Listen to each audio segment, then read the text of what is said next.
بەناوی خوای بەخشندەی میهرەبان سڵاو لە ئێوە بینەرانی خۆشەویست خۆشحاڵم کە لە دەرفەتێکی نوێ و لە ئەڵقەیەکی نوێی جێکەوتایە بە خزمەت ئێوەی خۆشەویست گەشتمەوە. خۆشەویستان، هەمیشە ئەوواڵە مەڵم ئەو بابەتانی کە دێنە ناو جێکەوتە ئەبێ جێکەوتیان لە واقعی ئێمەیە، لە مێژوو ئێمەیە، لە کەلەپور و کەڵچەری ئێمە هەبێ، یا پەیوەندیان بە ئێستاەوە هەبێ یا پەیوەندیان بە ڕابردوو ئێمەوە هەبێ. بە تایبەتی ئەوەی کە پەیوەندی بە ڕابردووەوە هەیە، بە دڵنیاییەوە ئێمە پێویستمان بڵێن بە خوێندنەوەیکی دیکەی ڕابردووە، بە چاوخشانەوەیکی دیکەی ڕابردوومان هەیە. ئەویش لەبەر ئەوەی کە ناوی مێژووە، ئەوەی کە ناوی ڕابردووە، ڕاستەکەی ئێمە نەیارەکانمان بۆیان بەرهەمێناوین، دوژمنەکانمان بە دەستوخەتی خۆیان وەسیویانەتەوە. بە تەئکیدیش نەیار و دوژمن ڕەنگەشتی باش لەسەر تۆ نەڵێ. بۆیە ئێستا کە هۆشیاری نەتەوەی ئێمە زیادی کردووە، هۆشیاری ئاینی و دەستە جەمعی ئێمە زیادی کردووە، پێویستمان بەوە هەیە کە جارێکی کە بگەڕێنەوە بەو مێژووە و ئەو مێژووە ئەندازەیە باش بژار بکەین و لە هەموو ئەو خەوشانی کە هەیە بیانێنینە دەرەوە و ئەو خەوشانی لێ ببژێرین. بە حەقیقەت ینی شتێک هەیە ئەبێ ئێمە بوێری ئەومان هەبێ کە بیڵێن، کە نەک هەر بێڵێن بەڵکو شانازیشی پێوە بکەین. بەڕاستی کورد لە بەرهەمهێنانی منەویری گەورە، زانای گەورە، زاتی گەورە درێغی نەکردووە، نەک هەر درێغی نەکردووە، بەڵکو زۆر لە پێش گەلان و هەروەها لە پێش قەومەکانی دیکەوە هەیە. بۆیە ئێمە پێویستمان بەوە هەیە جارجارە بگەڕێنەوە بۆ سەر کەسایەتیەکان و بە تایبەتی لە ئێستاە کە کەسانی پسپۆڕ و شارەزای باشمان هەیە لەسەر ئەوەی کە کەسایەتیەکانی ناو مێژوومان چۆن جارێککە بۆ بێننەوە و باسی هەموو ئەو زانستانە بکەن کە ئەوان بەرهەمیان هێناوە. بە تەئکید ئێمە لە ناو مێژووە بنەماڵە و کەسایەتی وامان هەیە کە ئەگەڕێیتەوە بۆ لایەن، ینی کە وەختێک سەیری زانستیانەکەی هەست بە جەهل و هەست بەڕاستی بە نەزانی خۆتەکەی، لەو شوێنەوە کە سەیری عیلم و زانستی ئەوانەکەی هەست بە نەخوێنەواری خۆتەکەی، لەو شوێنی کە بەر تەقوا و دینداری و ئیمان و وەرعیانەکەوی هەست بە پچوکی ئیمانی خۆت و تەنانەت ئەگەر ئەو قسەی ڕاست بێ ئیمانی خۆت بەرچاوەکەوێ. بۆیە ئەم شانازی ئێمە لە ناو مێژووە ئەبێ جارێککە بە دەنجی بخەینەوە، ئەبێ جارێککە بێنینەوە پێشەوە. ئیشی با بڵین سەرچی ڕاگەاندنی ئێمە بەڕاستی دەبێ بریتی بێ لە جارێککە هێنانەوەی ئەو مێژووە کە شانازیە بۆ هەمومان. لەبەرەوە من ئەمەوێ ینی لێرە لەم بەرنامەیە باس لە کەسایەتێکی زۆر گرنگ بکەم. من چەند بەرنمەیەکی پێشووتر باسی کەسێکی وەکو مەلای گەورەم کرد. مەلای گەورە پیاوێکی گەورە بوو بەڕاستی و بە گەورەی مایەوە، بە گەورەی وەفاتی کرد. خەریکە زانایەکی دیکە دێتە پێشەوە، ئەویش هەر مەلا عەزیز یاخود مامۆستا مەلا عەزیزی کۆییە، خەریکە قەلق مەکا لەوەی کە بڵێم بەڕاستی ینی مەلای گەورە یا بڵێن هاوشانی نەبووە، ینی کە دەگەڕێیتەوە بۆ لای مەلا عەزیزیش، مەلا عەزیز پیاوێکی زۆر گەورە بووە و ڕەنگە لە هەندێک ڕوانگەوە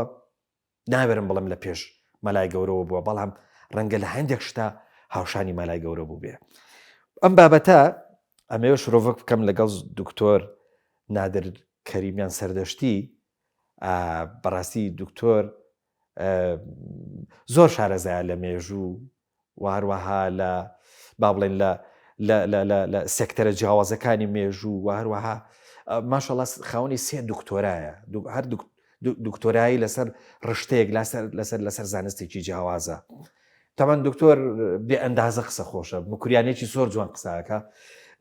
بە خۆشحاڵیەوە ئێستا لە سلێمانی میوانە بە دەرفەتم زانی کە میوانداری بکەم لێرە لەم بەرنامەیە شرۆڤەی بابەتی مەلا عەزیزی لەگەڵا بکەم. دکتۆرشان یاخوا بەخێر بی، سەرچاو و سەرسەرمان. سپاست دەکەم. سڵاو ڕێزم هەیە بۆ ئەم کەسانەی کە ئەم بەرنامەیان ڕەخساندووە، بە تایبەتی ئێوەی خۆشەویست و سەرجەم هاوکارەکانت لە تەلەڤیزیۆنی پەیام. ممنونین سوپاس دەکەین دکتۆر گیان. ئیشاڵا ئەمە یەکەم جارمانە بێ بە خزمەت جەنابەت دەکەین، بەس خەریکە بێوێری ئەوە بڵم ئیشاءالله جاری دیکەش لە خزمەتە ئەبین و ئەگەر تۆ لوتف بکەی ئێرە ماڵی تۆیە و ماڵی تێکڕای بینەداری خۆشەویستە و شوێنی خزمەتە بەڕاستی. ئیشاءالله جاری تریش لە خزمەتە ئەبین. بۆی ئەم جارە ماندوو ناکەم، من ئەزانم کە تۆ ماشاءالله ینی ئاوازێکی باش، ئاگایەکی باش و پانۆرامات هەیە ئەلحەمدولیلا لەسەر کۆمەڵک بابەتی زۆر گرنگ کە ئێستا بۆ ئێمە لە بابەتە هەرە زەرورەکانن. بەڵام ئەم جارە بە باسی مەلا عەزیز بکەین. مەلا عەزیز لە کۆیە بەوەلەت دەبێ، لە کۆیش دەچێتە بەرخوێندون و ئەوانە، بەڵام دوجار ئەو مەلا عەزیزە گەورە لە منتیقەی ئالانی سەردەشتێ و لە سەردەشت و لە ئەوانەوە دەرەکەوێ. ئەم بۆچی مەسەلەن لە کۆیە لە دایکە بێ و بۆچی لە ڕۆژهەڵات جێگیرە بێ و لە ڕۆژهەڵات دەرەکەوێ و لە ڕۆژە هەڵاتیش تەنانەت وەفات دەکا و هەر لەوێش بە خاک دەسپێرێ. ئەم کۆیە و سەردەشت و ئەوانە ئەمە چییە؟ بە ئاماژەیەک بکەم بەسەر ئەمەی کە مەلا عەزیزی کۆیی چۆن ئەبێتە بە مەلا عەزیزی سەردەشتی. دیارە پەیوەندی مێژووی هەیە بینی دوو شاری کۆیە و سەردەشت. سەردەشت و کۆیە کولتور و فەرهەنگ و ئاین و زۆر شتیان وەک یەکترە چێت و ئەم هاتوچۆیە هەر لە کۆنەوە بووە. مامۆستا مەلا عەزیزی کۆیی کە لە گەڕەکی قەڵات لە ساڵی 1313دا لە شاری کۆیە متەوەلید دەبێت، کوڕی محەممەد کوڕی وەیسا و تا دەگاتە شێخە. ئەم کەسایەتیە کە دایکیشی عایشە خاتوون کچی مەولودی جبرەیلە، ئێستاش کەس و کار و خزم و ئەوانەیان هەر لە شاری کۆیە ماوە. مامۆستا خوا لێ خۆش بوو، مامۆستا مەلا عەزیزی کۆیی تا تەمەنی 21 ساڵی کە لە دەرس و تەحسیل ئەبێتەوە هەر لە مەنتەقەی کۆیە بێت و لە مناڵیشە لە لای مەلا حوسێنێک دەرسی قورئان و کتێبە فارسیەکانە خوێنێ وەکو گولستان و بوستانی سعدی. دوای ئەوە مجاز ئەبێت لە خزمەت هەر ئەو مەکتەبەی جەنابی مەلا عەبدوڵڵای جەلیزادە. هەم مامۆستا مەلا عەبدوڵڵای جەلیزادە باوکی مامۆستای ئەبێت، هەم خودی مامۆستا مەلا محەممەدی ئەفەندی کە شەهیرە بە مەلای گەورە و لە خودی کۆیش مامۆستایانی دیکە بوون کە مامۆستا مەلا عەزیز باسییانەکە، مەلا فەتحوڵڵا و مەلا ئیبراهیمی عەبداڵانی و زۆر مەلای دیکە، مەلا تۆفیق و ئەوانە لە خزمەتیاندا دەرسە خوێنێت. بەس دکتۆر هۆکارەکە چی بووە کە ئەوە هاتۆتە سەردەشتێ؟ هۆکاری ئەوەی کە مامۆستا هاتۆتە سەردەشت ئاڵوگۆڕێکە کە بەسەر دەوڵەتی عوسمانی دادێت. وەختێک کە حکوومەتی عوسمانی ئەڕوخێت یا دەتوانین بڵین تەزعیف دەکرێت ئەو دەمی لە تەریقی تورکانی جوانەوە بەڕاهبەری کەماڵ ئاتاتۆرکەوە، ئەرزت کەم ساڵی 1924 ئیدی بە یەکجاری دەفتەری دەوڵەتی فەخیمەی عوسمانی دەبەسترێت. ئاڵوگۆڕێکی زۆر بەسەر وڵاتەکەش دادێت. دیار یەکێک لەو ئاڵوگۆڕانە ئەوەیە کە ئەم قودرەتە زۆر زەعیفە کرێت لە تەرەف ئەوەڵ بریتانیای کەبیرەوە، دوایش دەوڵەتەکانی ئەوروپای و تیکە تیکە ئەکرێت هەر بۆ جۆرێکە ئیمڕۆ ئەیبینین. ئەرزت کەم عێراق و سووریە و لوبنان و ئۆردون و ئەو کشوەرانەی لێ پەیدا دەبێت و کارکامای لەژێر سەیتەرە یەکێک لەم کشوەرانە. مامۆستا ئەمە بە هەل ئەزانێ و بەهەرحاڵ مهاجرە دەکا بۆ بە تەنیا کە مجاز دەبێت دێتە ئەو منتەقەی پشدەری و لە منتەقەی پشدەریش دێتە منتەقەی سەردەشتەوە لە سەردەشت دەگیرسێتەوە بێەوەی کە ئەو دەم ژنی هێنابێ یعنی مەلایەک بووە مامۆستایەک بووە ئەرزکەم مامۆستا چون ئۆڵقەی تەریقەتیشی هەبووە و لەگەڵ شێخانی بیارە پەیوەندی هەبووە دەچێتە خزمەت شێخ عەلاودینی بیارە و لەوێ دەبێتە خەلیفەی شێخ عەلاودین بۆ منتەقەی سەردەشت. زۆر باشە باسی ئەوە شەکەین دکتۆر جان هەڵبەت چیرۆکەکە لای تۆ زۆر بەلەزەتە زۆر خۆشە کە وەکو سەردێک بیجێڕیتەوە و دەمێکی بێ بەڵام ببوورە لەبەرەوەی بەرنمەکەی من کاتەکەی مەحدودە ناچارم کە پرسیارگەلێکی زۆری لێ بکەم. جەنەبەت باست کرد کە ناوی مەلا عەلی مەلا عەزیزە گۆڕێ مەشورەت ینی شۆرەتەکەی ئەبێ بە سەردەشتی ئەمە چۆنە گۆڕێ ینی چۆن کۆیەکەی پێوە مابوو تا دواژیانی هەر بە مەلا عەزیزی کۆیی مەشهورە ئەمما ئەوەی کە ئەماژەم پێکرد بە مەلا عەزیزی سەردەشتی لە بەخاتی ئەوەی کە مامۆستا 86 ساڵی بوو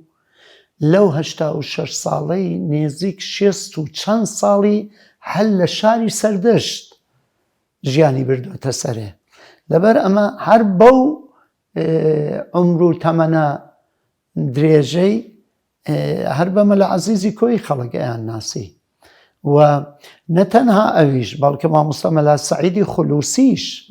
کە کۆیەکی دیکە بوو مەلایەکی دیکە بوو لە شاری سەردەشت ئەویش هەر خەلیفە بوو ئەویش هەر ئەهلی تەریقەت بوو ئەو قادری بوو مامۆستا مەلا عەزیزی کۆی نەقشبەندی بوو و یەکەم خانەقای بیارەی سەردەشت ناوەی کە بڵێم مامۆستا سازی کردبێ نوێی کردەوە مامۆستا خانەقای بیارەی سەردەشتی نوێ کردو و بوو هەم ئیمامەتی ئەم خانەقای بۆ دەبوو و هەم سەرخەتم بوو. زۆر باشە دکتۆر ژان ئێمە ئەزانین مەلا عەزیز بەحرێکی گەورەی عیلمیە نەک هەر لە بواری شەریعەتە تەنانەت لە بواری تەریقەتە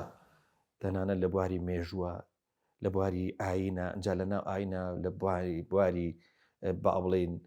ئەوەی کە پێگوترێ معریفەی تەسەووف و لەم بابەتانە تەنانەت ناو سیاسەتیش باشە چۆنە ئەو زانستانەی ئەم زانستە بەم بە فراوانیە لە لای مەلا عەزیز کەوتۆتەوە. من پێم وابێ مەلا عەزیزی کۆیی بەشی زۆری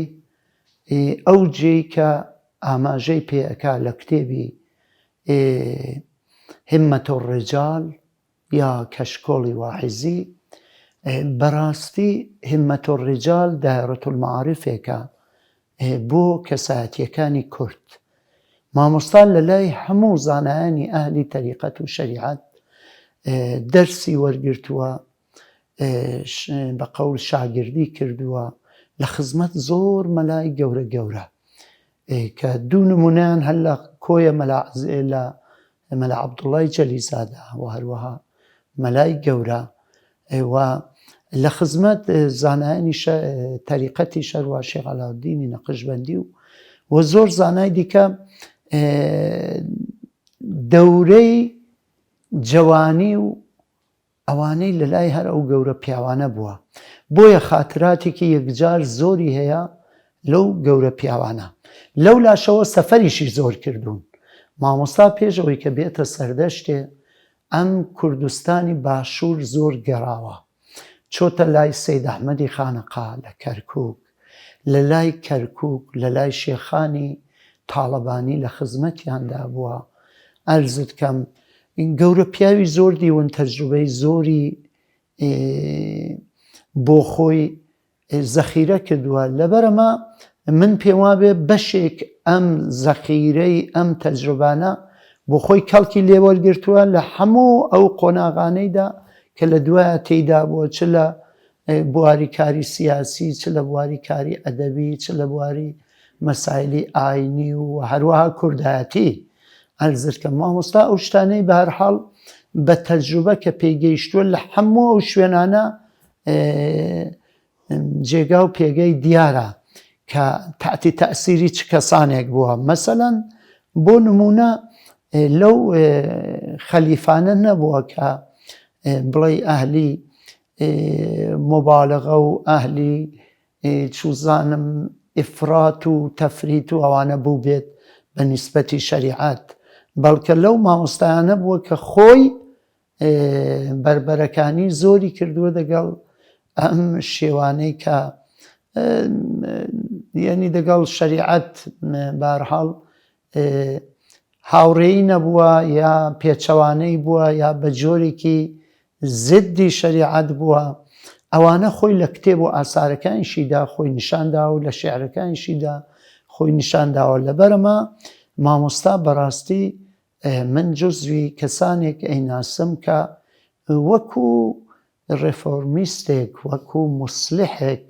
لە کۆمەڵگای خۆیدا ژیانی بردووەتە سەرێ هەر لەبەر ئەوەش بووە مامۆستایانی ئاینی زۆر بیرروبووچوونی مامۆستایان پەسەند نەکردووە لە بەخاتێکی بەشێکی ئەو لەژێر سێبەری حاجی قادری کۆیی و مەلای گەورەدا ژیانی بردووەتە سەر. زۆر باشە باشە دکتۆر ئەم عیلمە قوڵەی مەلا عەزیز و ئەم بەرفراوانیەی زیاتر لە ڕێگای کۆششی خۆیەوە لە ڕێگای خودەوە پێیگەشتووە یاخود یعنی هۆشیاریەکەی ئەوەندە زۆر بووە ئاگای لە دەوروبەر و ئاگای لەوە بووە کە لە دەوروبەری مەسەلەن بۆ نمونە کوردستان و ئەوەی چ دەگوزەرێ ئاگای لە فارسەکان بووە ئاگای لە عەرەبەکان بووە ئاگای لە چوزانم تورکەکان بووە بەهۆی ئەوەی کە زمانی زانیوە هۆشیارەکە ئی خودی خۆی و کۆششەکانی خۆی بۆ یا ئاگایەکە ئەوە بۆ کە ئاگای لە دەوروبەریشی بووە. مامۆستا من ئاماژەم کرد دیارە ئوستاد ئەوەی کە ئامۆژگاری دەکات ئینسان زۆر موعسرە لە پێکهێنانی کەسایەتیەکەی ئەما خودی مامۆستا خۆی ئینسانێکی بەڕاستی خۆی پەروەردە کردووە یعنی خۆی تربیەت کردووە ئەگەر بڵێم موعسر بووە ئەو ئوستادانی کە نێوم بردن ئەما بەڕاستی مامۆستا کەسایەتیەکی خۆت ساختە بوو لەبەر خاتیوی کە مکاتباتی هەیە لەگەڵ تورکەکان لەگەڵ فارسەکان ئەو دەم چاکیش گەڕاوە ئێران باش گەڕاوە لە جوانیدا چۆتە سەفەری حەج ئەزت کەم سێ چوار دەفعە بە پێیان چۆتە سەفەری حەجنامەی نووسیوە ئەمە تەئسیری زۆری هەبووە لە کەسایەتی شەخص ئەو دەم دنیای ئیسلامیشی جوان بەراورد کردووە بە تایبەتی هەم دەوڵەتی عوسمانی دیوە هەم تێکچوونی عەزەمەت و گەورەی دەوڵەتی عوسمانیشی دیوە و هەم تەئسیر و تەئسوراتی ئەم شوێنانەشی دیوە خۆب دیارە هاوزەمانی خۆشی کەسانێکی وەکو مفتی زاهاوی لە بەغدا بوون ئەوانەی ناسیوە پەیوەندی دەگەڵ کوڕەکانی مفتی هەبووە دەگەڵ جەمیل سێدقی زاهاوی ئەوانە کەسایەتیەک بوون کە یەکەم کەسانێک بوون کە ئاڵوگۆڕی علمی و زانستی و ئیسلاحیان لە شەرق ئەوسەتدا ئیجاد کردووە خودی جەمیل سێدقی زاهاوی خۆی لەسەر مافی ژنان ئەرزت کەم لەسەر مەسائلی ئیسلامی ئەو خوڕافات و ئەبا یعنی خۆی جەمیل سێدقی زاهاوی و ئەسەن خانەوادەیەکی وەکو شێخ محەممەد عەبدۆ وەکو ڕەشید ڕەزا کاریگەریان هەبووە لە کۆمەڵگای هەم عەرەب هەم کووردا مامۆستا بەڕاستی شاگردی مەکتەبی ئەوانە بوو من پێشدا فکرم ئەکرد بۆچی مامۆستا هێندە بربەرەکانی دەگەڵ ڕەزاشا دەکات دەگەڵ نظامی ئێران کە ڕەزاشا هاتە سەرکار و بەشێک لە بەرنامەکانی زدی ئاینی بوون ڕەزاشا بەشێکیشی زدی نەتەوەکان بوو چون زۆر ئەو نەتەوانەی کە سەریان هەڵدا بوو قیامیان کرد بوو چ لە لۆڕەکان چ لە عەرەبەکان شێخ خەسعەل و ئەوانە چ لە کوردستانات سمایل ئاغای سیمکۆ و ئەوانە مامۆستا تەواوی ئەو دەم دەورەی جمهوری قازی محەممەد ئەوانەی هەموو بە چاوی خۆی دیتووە و دیتنی ئەمانە هەمووی تەجروبە بووە و دواش زیندان پێشەوەی کە قازی محەممەد جمهوری پێک بێنێ مامۆستا ساڵی 1370 ئەرزت کەم لە تەرەف ڕژیمی ڕەزاشا و زیندانی ئەکرێت و 3 ساڵ بە تاقی تەنێ هۆکارەکەی ئەوەیە دەگەڵ دوو شتی ڕەزاشا عەلەنەن فتوایدا کە حرامە یەکیان کوڵاوی پەهلەوی بوو شەپکە دووهەم بێعیجابکردنی ژنان بوو و لە شاری سەردەشتیش هۆی جیرانەکەشی ئەمە بوو ئیلزامیان کرد بە مەلایەکانی سەردەشتێ کە ژنەکانیان بێ چارشێ و بێن لە مەراسمی جێژنی ئەم بێحیجابی و بێ ئەو قانونەی کە ڕەزاشا هەمویان چوون غەیر ئەز دوو مەلا نەبێ هەڵاتن بۆ دێهاتی مامۆستا مەلا عەزیز هەر ئەوە شەوێکە بۆ سپەینەکەی و مەراسمە بوو ڕۆیش بۆ قەڵاتزێ هەڵات و خۆی کوتی هەر کەس ئەو کارەی بکە خلافی شریعەتی ئیسلام جوڵاوەتەوە و خلافی دینە دەرنەتیجە دوو مانگ ڕۆی دوای دوو مانگان وەختێک ئەم حیسێ بوو کتێبە هەر ئەو خەڵکەی وێ گزاریشیان لەسەردا کە مەلا عەزیز هەر شەوی ئەووەڵ کە هاتەوە سەردەشت شەوی ئەووەڵ سجنیان کرد و بردیان بۆ تارە. باشە دکتۆر باسی ئەوەکەن کە کوڕێکیشی گیراوە و تەعزیب دراوە ئەوە چۆن بوو؟ بەڵێ کوڕەکەی دوای ئەوەی کە باوکی یعنی باوکی مامۆستا مەلا باقی کوڕی مەلا عەزیز ئەرز دەکەم 3 ساڵ لە زیندان بوو لە دوایش تەبعید کرا بۆ یەزدێ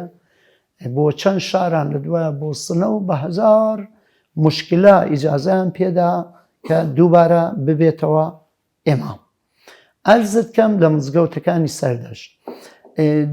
ئەمە ئەم خۆکاری سیاسی وەلا نەنا ئەرزت کەم لە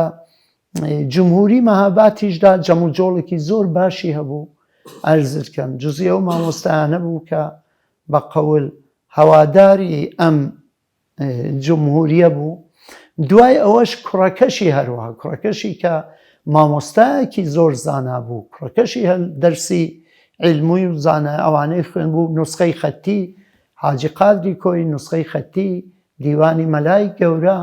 و زۆری ئەو شاعرانە خودی مامۆستا مەلا باقی ئستنساخی کردووە کە بەشێک لەو نوسخانە لە لای من هەیە ئەمما ئەو بە ئاشکرایی جنێوی ئەدا و چێبەرچێی دەگەڵ ژاندارمەکانی دەورەی محەممەد ڕەزا شاه کرد چون مەلا باقی لە دەورەی محەممەد ڕەزا شایدا مجازی علومی شەرعی بوو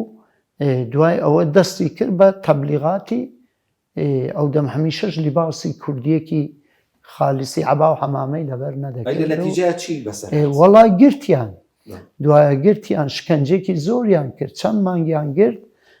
لە دوای ئەو شکەنجە ئیدی چیان بەسەرهێنا مامۆستا حاڵی گۆڕدرا و ئیدی ئەو حاڵەتی بە قەول بەڵێ ئەو حاڵەتە ئاسایی نەما ئیدی وەکو شێتێک ئەو دەم خراپتریە کرد لە خیابانە ئەهات تەواوی ئەو خیابانی سەردەشتی هاواری ئەکرد یەک بەخۆ بژی کورد و کوردستان جنەی بە شاو بە ڕەزا شاو بە حەجەم و بە شیعە و بە ژنی شاو ئەوانە ئەدا چەند دەفعە گرتیانەوە بەرەڵایان کرد دووبارە هەر ئەو بەزمە بوو ئیدی تازە وێڵیان کرد. دکتۆر سەبارەت بە مەلا عەزیز ئەڵێن مەلا عەزیز ئەوەندە تەقوادار بووەوەنە لە خواترز بووە خەڵکی سەردەشتێ خۆمەلای تریشەوە مەلای باشیشەوە بەڵام فتوان هەر لە ئەو وەرگرتووە. مامۆستا ڕاستەکەی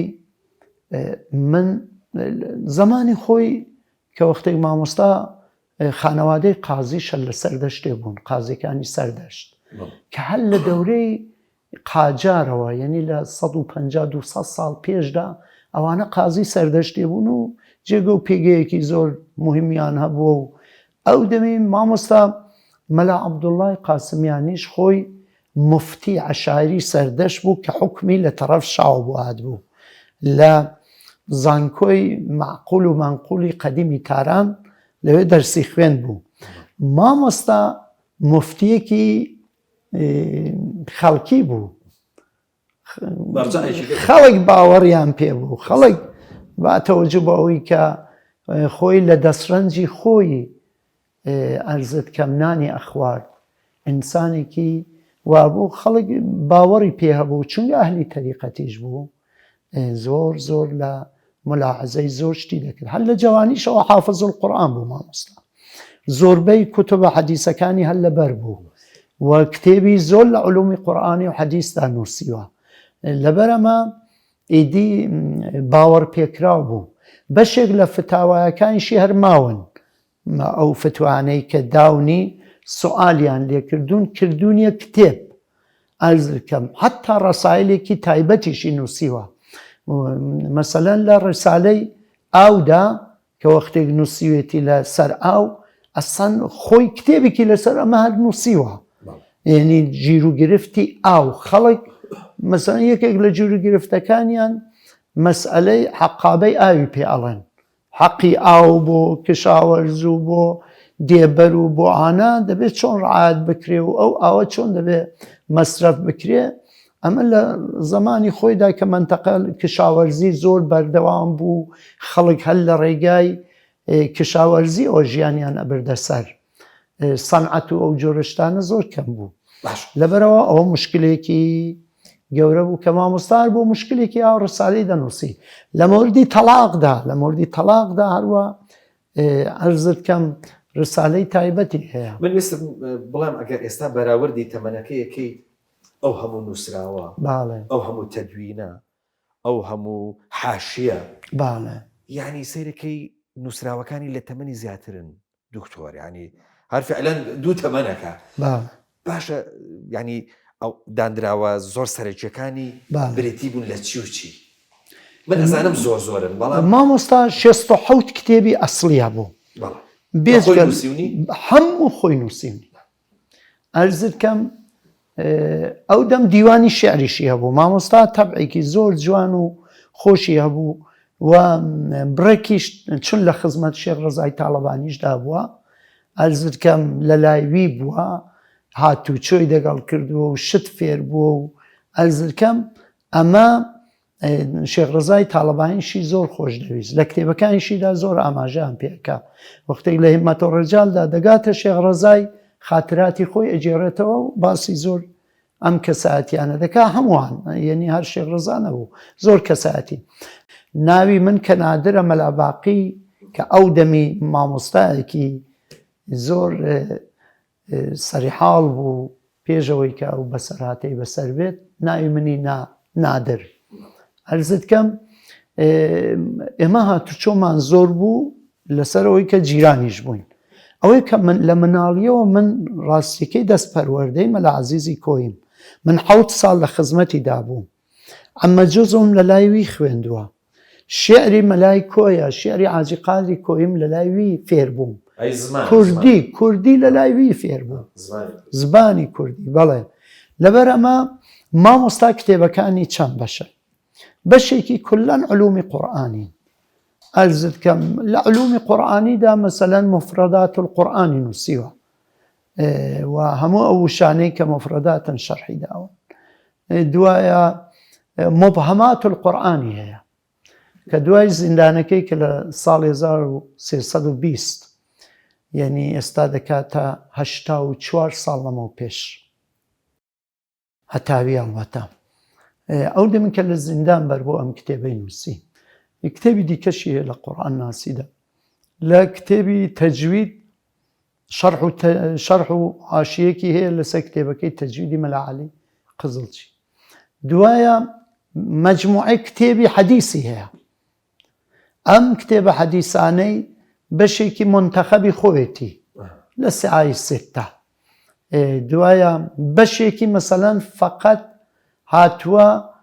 حەدیسی انتخاب کردو بۆ مانگی ڕەمەزان کە لە 30 ڕۆژەی مانگی ڕەمەزاندا ئەوەی بە عنوانی وتار بۆ خەڵک بڵێت بەشێکیشی لە جامع الصەغیری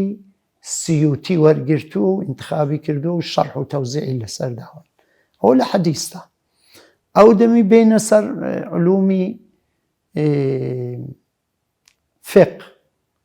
لە فقدا کتێبی زۆرن ئەرزت کەم کتێبی مەسەلەن کتێبی فقی هەیە لە بواری ئیرسدا فەرائیزدا کتێبی هەیە لە بواری مەسائلی تەیەممۆمدا کتێبی هەیە مناسك الحج بەشێکی مەسەن تەرجمەی کتێبەکەی مەلا عەبدولکەریم مدەرسە خۆشی لەسەری ئەو دەمی مامۆستا مەلا عەبدولکەریم مابوو کە ئەو کتێبەی تەرجمە کردوێتەوە دیارە بە خزمەت مەلا عەبدولکەریم مدەرسیش گەیشتووە چون خۆی خەلیفەی شێخانی بیارە بوو دوای ئەوە بەشێکیشی علومی ئەدەبیە لە ئەدەبیاتەوە لە عەروزەوە بیگرە تا شەرعی قەسایدی عەرەبی و ئەی شودەی شێخ مارفینۆدێ و زۆر کتێبی دیکەشی هەن بەشێک لە کتێبەکانی لە ئەسڵدا علومی ئیسلامین کولان یعنی بە شێوێکی زۆر بەربڵاو لە علومی ئیسلامیدا کتێبی هەیە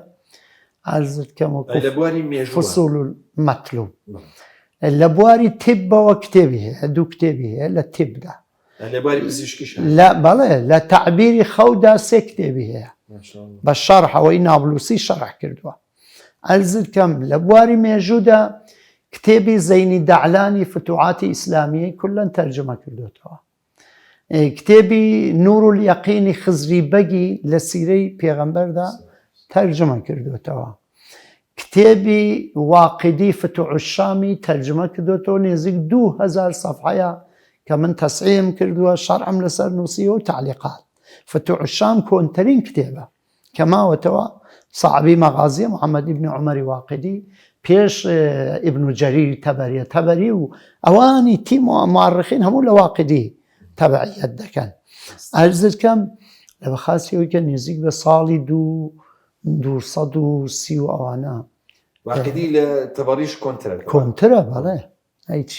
هەموو کتەبە فتوحاتەکان لە واقیدی وەرەگیریان نێزیکی 50 کتێبی لە فتوحاتدا نووسیوە صاحبی طبقات الكبرى طبقات للرجال صعبة وتابعين وتابعين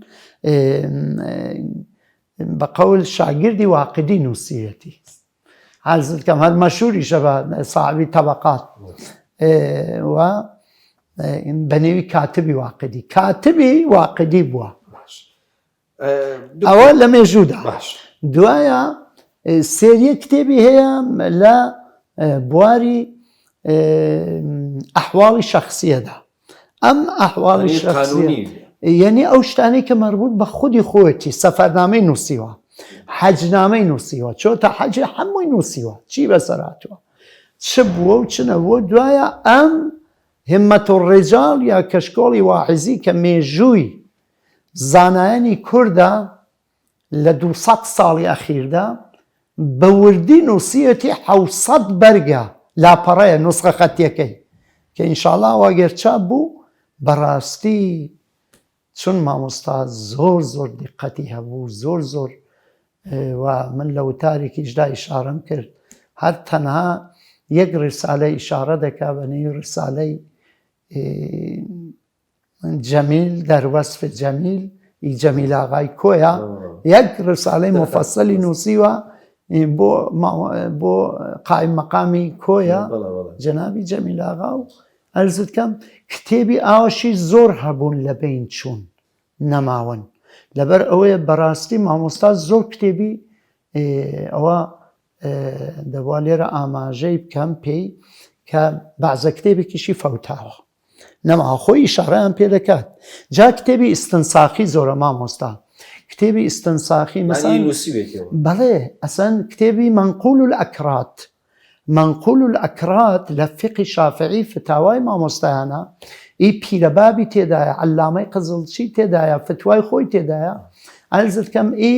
مەلا عەبدولعەزیمی سەروابادی مەریوانی کە مامۆستایەکی زۆر گەورە بووە ئەوە هاتووە حاشیەی لەسەر نووسی و بەدەستخەتی خۆشی لە ئەوەڵ تا ئاخر کتێبێکی نێزیک 1000 سەفحەیە لە 2 مجەلەددا لە نەشری ئیحسان لە تاران چاپ بووە و بۆتە ڕسالەی دکتۆرا و نوسخەی پاڵپشتی نوسخەی ئەسڵی ئەم کتێبەی مەلا عەزیزی کۆی بوو کە من پێمدان ئەو کارایان کردووە مامۆستا 3-4 دانە دیوانی ئەشعاریشی هەبووە یەکیان مفرەدات بووە مفرەدات لە ئەدەبدا یعنی تاکە بیت زیاتر لە 1000 و چەند تاکە بیتی هەیە عرضت کەم کە ئەوە نووسیوێتی و بە مناسبە لە هەر جێگایەکی تاکە بەیتەکانیشی واقعەن جەریوە لە ئەوجی فەساحەت و بەلاغەت ماشاءڵڵا عرضت کەم مەسەلەن تاکە بەیتێکی دەڵێ مامۆستان بە دەست خواردنی هەمیشە تەوسیە کرد هەرکە مەسەلەن دەفەرمێ ئەوە تاکە بەیتە هەرکە گوویەت بەدەست خۆردان بەدەست و بەدەستەوە سنەت ئەس خۆردان بەدەست 4 دانە جناسی بەکار بردووە لێرە لە یەک تاکە بەیتدا باشە دکتۆر جان وەڵی خۆ حەز ناکەم ئاوا پێت بپچڕێنم ماشەڵڵا شتەکان زۆر سەردێکی جوانە جێڕیتەوە بەتابەتی لەم بابەتی بەرهەمەکانیە دکتۆر دەڵێن خواردنی کەم بووە زۆر دوای ئەوەی کە مامۆستا مەلا عەزیزی کۆی گەڕایەوە لە نەزەر مەسەلەی خواردن و خواردنەوەدا عرضت کەم من ئینکاری ئەوەی ناکەم چون خۆم بە چاوی خۆم دیومە من لە خزمەتی دابووم وەکو مناڵێک وەختێ ئەو کتێبانەیدا ئەنا مامۆستا کتێبیشی ئەفرۆشت کتێبی کوردی کە قاچاغ بوو ئەیفرۆشت لەولا پەیدای ئەکرد بەدەست خۆی دەینووسیەوە ئەیفرۆشت نوسەخەتیەکانی ئێستا بڵاون لە زۆر شوێن عرضت کەم مامۆستا غەیرەز ئەو جومعانەی کە خۆی سۆفی ڕەحیمی بە ئیشارەیەک بەمە بکەم سۆفی ڕەحیمی مزگەر باپیری من مرید و منسوب و مجازی تبی بوومی تبی خۆماڵی مجازی جەناوی شێخ عەلاوەددین نەقشبەندی بوو یعنی ئەگە کەسێک مارێک پێوەی دەدا من دیوم خۆم بە چاوی خۆم دیومە کابرام مارک پێوەی داوە لاقی ئەوەندە ئەستور بووە باپیرم فەورەن دەرمانی بۆ کردووە دوای 2 ڕۆژ نیشتۆتەوە بدونیەوەی کە بمرێت ئەرزەکەم زۆر کەس کە نەگەیشتونێ مردوون مەسەلەن ئەو نەوعە دەرمانانەی ئەزانی ناڵم حەکیمێکی زۆر گەورە وەلی ئەو 3-4 شتی باشی ئەزانی کە فێر ببوو لە خودی شێخی عەلاوەددین باپیرم گەورەتر بوو لە نەزەر سن و ساڵ و ئەوانەوە لە شێخ لە جەنابی مەلا عەزیزی کۆیی لە بەخاتیەوەی کە احترامێکی زۆری بوو ئەگرت و مڕەتەب دەهات چون مرید و منسوبی شێخ عەلاوەددین بوو ساڵێ 1 دەفعە باپیری من ئەچۆ بێژوێ خزمە شێخەمینی بێژوێ لەوێەوە بە پێیانە چوو بۆ بیار بۆ زیارەتی شێخ عەلاوەددینی ئەمە بە کەم کەس دەکرا عەرزت کەم مەسەلەن ئەو دەمی بەغتا مامۆستا هەر مانگە 1 جار یا مانگەی 2 جار بۆ غەزای خۆماڵی جا کفتە باە کفتە و شۆربا و باە دۆکڵی و باە بە تایبەتی دۆکڵی زۆر پێخۆش بوو ئەرزت کە منواعی ماشێنە ترخێنە لە زستانان داهاتەوە ماڵێ دیدارەکەش هێر بۆ لای باپیرم بوو ئێمە چەندین نەوار کە تۆمار کراوەکە قسە و وتوێژی یەکتر ئەکەن ئێستا و نەوارانە ماوە دوای 56 ساڵ کە پێکەوە سۆفی ڕەحیمی مەزگەر و مەلا عەزیزی کۆیی پێکەوە خاترە ئەجێڕنەوە مامۆستا تەقریبەن دەتوان بڵێم دوای 6 ساڵگی ئیدی ئەم خواردنەی خستە سەر خورمایەک یا 2 خورما لە شەو ڕۆژێکدا یعنی ئەو دەمی 1 چایە خواردەوە دەگەڵ کەیکێک جەری وایە کەیکەکە من بۆم ئەکڕی دەیگوت ڕۆڵە بچۆ کەیکێکی بکڕە ئەوە بەشێ تا سپەینی نیمەڕۆیان بەس تەواو هەشتێکی دیکەی نەدەخوات هەمیشەش لە قیرائەتی قورئاندا یعنی من ئەوەی کە چاوم پێکەوتووە یا تەدریس یا قیرائەتی قورئان نووسنەکەشی زۆر کەم بوو زۆر ئەغڵب نەدەچەوە ماڵش هەر لە مزگەوتی دارولسەلام ئەنووست هەر بۆ جۆرەی کە لە مزگەوتی دارولسەلام لە نوێژی نیمەڕۆیە بە هەرحاڵ هەڵنەستایەوە ڕۆی بۆ لای خۆی خوای خۆی دکتۆر جان چەند خولەکێکم ماوە بەس چەند پرسیارێکم ماوە ئەگەر بە کورتی ئەی لە بواری وەرجێڕانە ئەو زمانزانێکی باش بووە وەرجێڕانیشی هەن من وەرجێڕانی مامۆستا لە 3 بەشە بەشێکی لە فارسی بە کوردی بەشێکی لە کوردی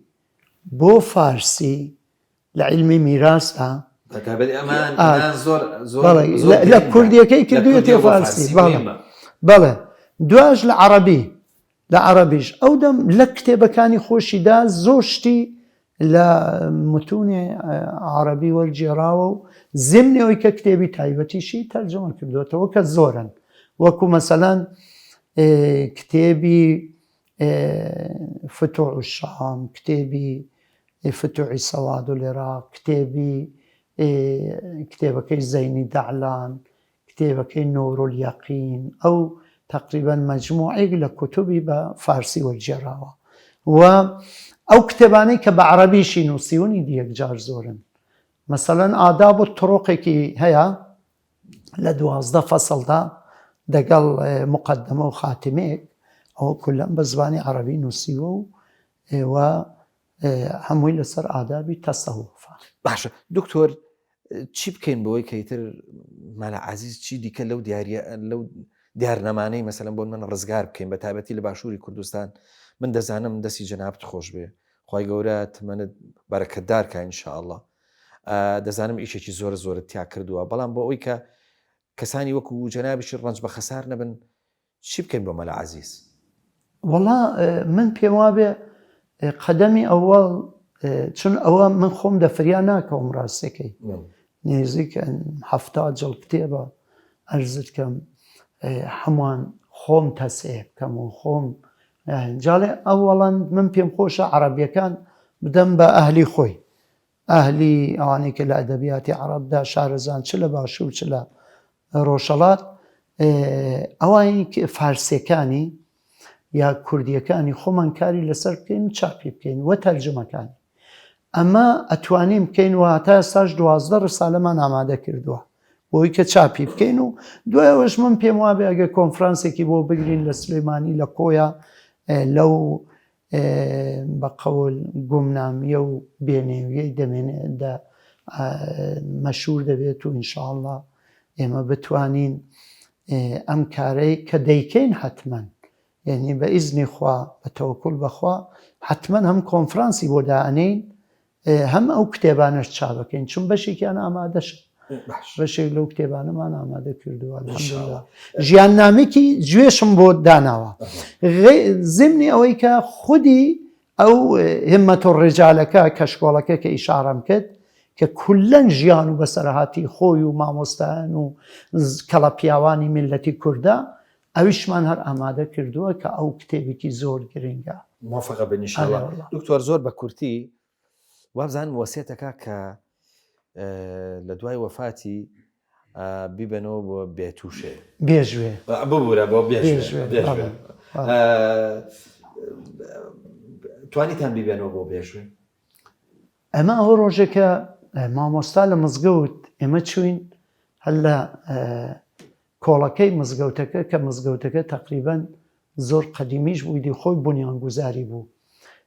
وەختێک بۆ نوێژی نیمەڕۆی هەڵی ئەستێنن ئەچێت دەستنوێژە شوات مجێورەکە مام خدر کە ئیش نەماوە مام خدر دەچێت دووبارە دەستنوێژ تازە ئەکاتەوە مامۆستا تاوێکدا ئەنیشێت جا مێزێکی هەمیشە لە پێشەوە بوو چون مامۆستا لە مزگەوت و لە ماڵ هەر ئەینوسی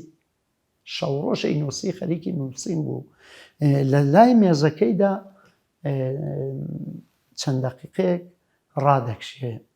تبقی بەقەول هەر ڕسمی خۆی عورفی خۆی پێیان وایە بڕێک ڕاکشاوە ئەوانە ئیدی وەختی نوێژی نیمەڕۆدەی هەڵی ئەستێنن مامۆستا هەڵناستێت و ئیدی هەل لە ناو مزگەوتەکەدا بەقەول بە لقاءالله گەیشتووە و دوایە وەسیەتنامەکەمان وەختێک هێنای خصوصا مامۆستا مەلاباقی جا مەلاباقی شێتەکەی ئەو حاڵەتی ڕەوانیەکەی کە بەسەری دەهات دەما و دەم بوو یعنی هەمیشەیی نەبوو ئەمە بە هەر حاڵ ئیدی حاڵەتێکی عادی نەبوو بەڕاستی خەڵک زۆرتر پەیوەندی دەگرت دەگەڵ ئەو دۆستانەی قەدیمی مەلا عەزیزی کۆی دەگەڵ باوکم باش بوو دەگەڵ مامم دەگەڵ مەلا عەبدوڵڵای قاسمیانی لە خیابان ڕادەوەستان 4 سەعات 3 سەعات لەو خیابانە مزاکرە و وتوێژی علمیان دەکرد هەر ئەو مەلاباقی کوڕی مەلا عەزیز ئەو دەمی لەوە سێرنامەکەیدا نووسی بووی بە تەئکید لە هەر شوێنێک مردم ئەمن ببنەوە بێژوێ لە لای شێخەمینی بێژوێ بمێژن. شێخەمینی بێژوێش زاتێکی مبارەک بووە و مەرحومی قازی محەممەدیش مکاتبەی دەگەڵ بووە. دوایە ئەو دەم باوەڕ پێکراو بوو لە منتەقەدا کولەن، هەر لە منتەقەی بووکوریاندا مەشهور بوو. ئەوە ڕۆژێ بەفر زۆر دەبارێ وەختێک مامۆستا ئیدی تەسمیم بەشێک دەڵێ بەفر ئەبڕین و ئەڕۆین و ڕێگای بێژوێش دوورە و دەمین خۆ ڕێگای ماشێن وانە نەبوو. ئیدی تەسمیم ئەگرێ مەلاباقی تەسمیم ئەگرێ بیبەنە قەبرستانی گیردەسوور. مەلاباقی لەبەر خاتری ئەوەی کە جارجاریش زەممی سەردەشتیەکان دەکات. خودی مامۆستاش شعری هەیە لە زەمی سەردەشتیاندا، ئەمە لە مەتحیشدا مەتعیدا شعری هەیە، زۆر شعری جوان هەم بە کوردی هەم بە فارسی. مەلاباقی پێی خۆشنی لەگەڵ خەڵکەکەی سەردەشتی لە ناو خەڵکەکە دەیباتە شوێنێکی یەکجار دوور تەعینی دەکات دەبێ مەلا عەزیزی کۆی ئەلێرە بنێژن لە سەرەوەی گیردەسوور. ئێستا ئەو قەبری مامۆستا تێکەڵ بۆتەوە، ئێوەندە خەڵک لەو توولی ئەو 47 ساڵیدا 48 ساڵ ئیدی لەوێ دەینێژن خەڵک زۆر بە تەپڵ و دەفە و بە ئەوانە بە چون خۆتان نەزانن خەڵکی سەردەشت مردوو بە تەپڵ و دەفە دەنێژن، 12-13 دەفە ساز دەبن تەپڵ و ئەوانە لێ ئەدەن و مردوو ئەبەن دەینێشن. خوا لێ خۆش بێ یاخوا دەست خۆش بێ دکتۆر گیان، دکتۆر نادر کەریمیان سەردەشتی زۆر سپاست دەکەین. جەنابەت هەم پرۆفیسۆری هەم ماشەڵڵا لە بواری ئەدەبیات و ئەوانەشە سەرۆکارێکی باشت هەیە و شارەزایەکی زۆری زبانت هەیە. سوپاست دەکەین کە لە جێکەوتی ئەمجارە بەشدار بوویت و وەڵامی پرسیارەکانت داینەوە بە تایبەتی مەلا عەزیزی کۆیت باش پێ ناساندین. سوپاست دەکەین. وەڵا من دوا قسەم ئەوەیە بەڕاستی خۆ لە هەزاری یەکم نەگوتووە، ئەوە واقعیەتە. من ئێڵێم لێرە ئێحترافی پێەکەم ئەو مامۆستایی کە ئێوە حتا ئەگەر یەک جڵ کتێبی بخوێندرێتەوە لە هەموو ئەو کتێبانی کە نووسێتی هەم بە زانایی ئەو ئینسانەی ئینسان شارەزا ئەبێت، هەمەوەی کە چەندە مسەلەت بۆ بەسەر علوم و فنوندا لە هەموو علومدا کتێبی هەیە، لە یەک علمدا نەبووە مامۆستا. لەبەرەوە بەڕاستی جێی خۆیەتی چەندین کۆنفرانس و کۆڕ و کۆبوونەوەی بۆ بگیرێ بۆی کە حەقی مامۆستا ئەدا بکرێ. مامۆستا هەموو ژیانی خۆی سەرفی کوردایەتی و خزمەت بە دین و بە ئاین و بە شەریعەت و بە تەریقەت کرد، لە هەموو ئەو بارانشدا هەر کتێبی هەیە. لەبەر ئەمە بەڕاستی جێی خۆیەتی ئینشاءڵڵا ئەو کۆڕ و کۆبوونەوانە زۆر بن و سپاسی ئێوەش دەکەم بە تایبەتی کاناڵی ئاسمانی پەیام کە ئەم هەلەی ڕەخسان حدێقەل ئێمە هەر ئاوا ئیشارەیەک بکەین بە مامۆستا کەسایەتێکی ئاو گەورە بوو. بەڕاستی افتخاری کۆیەکانە بە تایبەتی و افتخاری کورد و کوردستانی شەماڵستایەکی ئاو گەورە. دکتۆر زۆر زۆر سپاس دەکەین. بەتەچی دیشی ئەمە ئەوەیە کە زۆر جار بابەتەکان بوژین بۆی خەڵک بزانێت کە چی ئەگوزارێ. دوجار خەڵکیش مکەلەفە، خوێنەواریش مکەلەفە بەوەی کە بەدواکەوێ ئەم ینی هەر داوای حازر بەدەستی نەکا بە خۆشی تۆ زەماندوو بێ بگەڕ بە دوای ئەو کەڵە زانایانە بۆی بە هەمومان بتوانین ئەمە بخینە سەر ڕێگاوەکو جەناب بدوتە ئیشی تاکە کەس نییە بەڵکو ئیشی هەمومانە. سوپاسە دەکەین جارێکی دیکە دکتۆر گیان یاخوا بەخێر بێ. خۆشەویستان گەشتینە کۆتایی ئەمەڵ قێشمان تاکو بێ گەشتنەوەیکی دیکە هەمووتان بەخوای گەورە ئاسپێرین. خواتان لەگەڵ.